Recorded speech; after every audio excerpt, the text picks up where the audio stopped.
With 3 more years to graduate from GSP concessions, the local export industry is preparing to embrace the changes. Newsfirst Zinat Musafa filed this report. As of 2018, the European Union was Sri Lanka's largest export market. 58% of total exports from Sri Lanka to the European Union benefited through some form of access to the GSP concession. With 3 more years to graduate from GSP, Sri Lanka's export industry is concerned as to how they will cope up with the changes. What the industry is equally concerned of is how they can make the maximum benefit from the GSP concession during the next 3 years. Speaking to News First, the Director General of the Department of Commerce pointed out that certain export sectors fail to utilize 100% of its entitlement due to its inability to meet the rule of origin criteria specified under EU trade laws. So if you look at some of the product sectors that we export, we utilize almost 100% of the entitlement. But unfortunately, the apparel industry, which is the largest export industry of Sri Lanka, benefit only by half of that, simply because we are unable to meet the rules of origin criteria. But if you look at the rate of utilization in the apparel sector, that remains somewhere around 47-48% for the time being. As a result, if you look at the overall utilization ratio of Sri Lanka in the EU GSP Plus, the overall comes again 57-58%. So this is a big problem. So in order to overcome this, we have made a submission with Indonesia.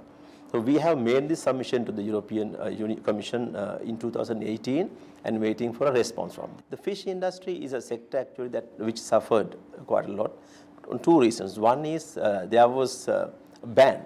You remember that we had some issues with regard to this IUU fishing ban introduced by the EU.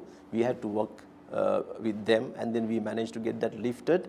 And then we had also the GSP not being given to us. So we were having those situations at that time. But the seafood sector will have some impact when if we lose GSP. The apparel sector is one of the main beneficiaries of the GSP concession, making up 60% of the total exports to the European Union. Now, industry officials stress that Sri Lanka must move towards a knowledge-based manufacturing system in order to sustain industry performance after 2023 and to increase foreign direct investments to Sri Lanka. But industry officials also claim that the investment climate in Sri Lanka to attract export companies are not that welcoming. We are looking at going into knowledge-based style manufacturing. Unfortunately, at the moment, overseas income is being taxed, which is a deterrent to enhancing that arm of the business. We are looking forward to some clarity as to how the taxation should be done for overseas income, because taxing of overseas income is discouraging development houses to come to Sri Lanka. Because we have the knowledge, unfortunately, we haven't been able to take full advantage of that because of the taxation rules. Also, the trade war with China and USA has encouraged a lot of these Chinese manufacturers to relocate their manufacturing plants. And most of them have moved their manufacturing to either Vietnam, Cambodia, Bangladesh or Ethiopia. Sri Lanka hasn't been actually able to attract any of those investments, mainly because we didn't have a facility for them to come and set up factories. We don't have a dedicated zone for fabric manufacturing. Investors would be looking at a captive market at least for 3 years as a big advantage for them to come and invest in Sri Lanka.